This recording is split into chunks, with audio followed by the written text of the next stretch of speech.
Mr. Prime Minister, as you also alluded to and mentioned, you have also initiated initiatives to have Saudis and Iranians de-escalating and trying to establish dialogues. You are able, as a nation, to have pretty good relations, both Iran, Saudi Arabia, UAE, and other Gulf states. If you look at the escalation that we have seen lately, some people even talk about this Middle East being at an inflection point, and there is no way back, and there are those that are more optimistic that there will be a de-escalation. You will continue to contribute in that process, and how do you see that unfolding in the year to come after Americans killed General Soleimani and etc.? Is U.S. deterrence back in the region? Are you short-term, medium-term optimistic on de-escalation, or is this something that really keeps you up at night? Look, let me just first of all make a statement. I do not understand why countries go to resolve their differences through military conflicts. Because whenever, and this is just in our lifetime we've seen this, the moment you start a military conflict, you don't know where it is going to go. You can start a conflict, you don't know when it'll finish. And then it has unintended consequences.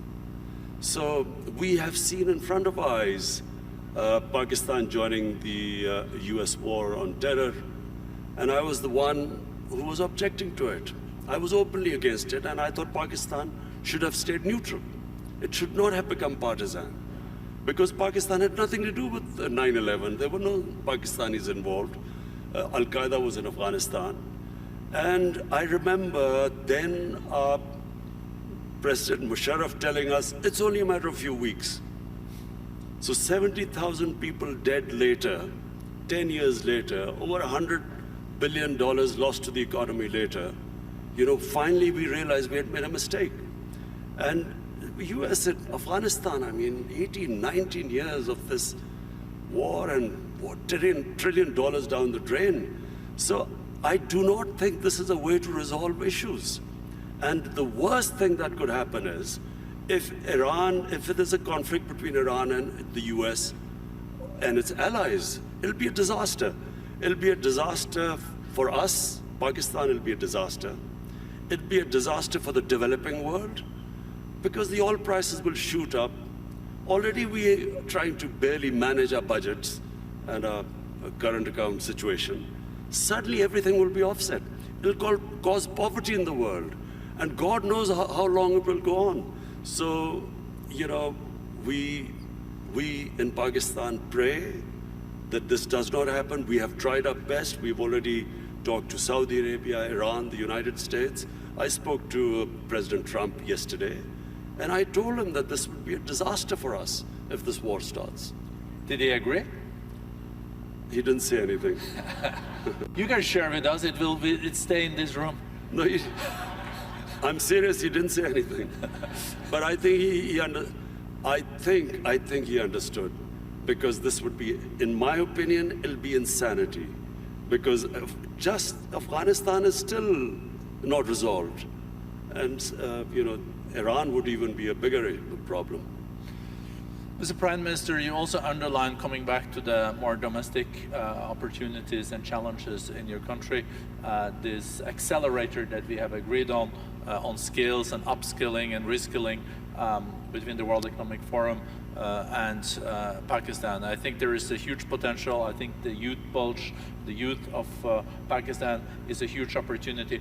How important do you think education is in this context, and how do you look at the national curriculum and the madrasas and the importance of teaching world-class math and sciences? You know, the tragedy of my country, because as I said, I grew up with my country, and in the 60s, Pakistan was the most exciting thing happening in Asia. It was the fastest growing country. We were moving fastest towards industrialization. Our universities I think your GDP was even higher than India's per capita, wasn't it? It's certainly, our industrial production was more than the 4 Asian tigers put together: Indonesia, Malaysia, Thailand, and Philippines. So it was, the fastest growing country.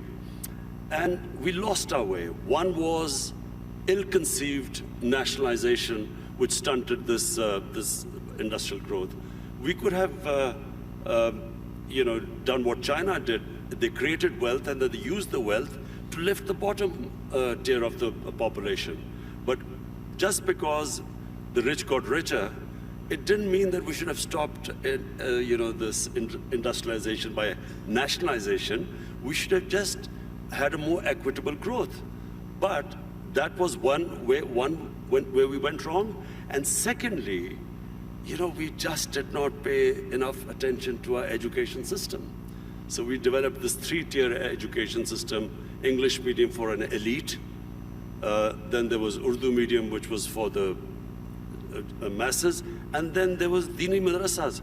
3 parallel systems going. So what my government is now trying to do is to synthesize the system, get the core issue, the core syllabus should be the same for everyone, and give everyone equal opportunities. The education system actually created the differences, economic differences between people, because people could not go on to the higher class because who are not equipped by the education system. So this is what we are trying to do: change the flaws of education system by synthesizing it. Thank you very much, Prime Minister. I see that time is out. I would have liked to continue this conversation. I think we're all very impressed with the reform agenda. We're seeing economic growth is being back. We see that foreign direct investments are there. So thank you for sharing this with the community. Well, economic growth is still coming, hopefully this year. The economy is stabilized. The growth is the second thing. As I said, I have never been insulted so much. Not insulted is not the word, but lacerated by the media, the way the media has attacked me because of the stabilization program. But this now, 2020, is the year we want to lift our growth rate and provide jobs to our young people. And I think you can also rely on the Davos community when it comes to supporting your agenda for reforms in your country, so you get back growth and a more inclusive growth. Thank you so much, Mr. Prime. Thank you.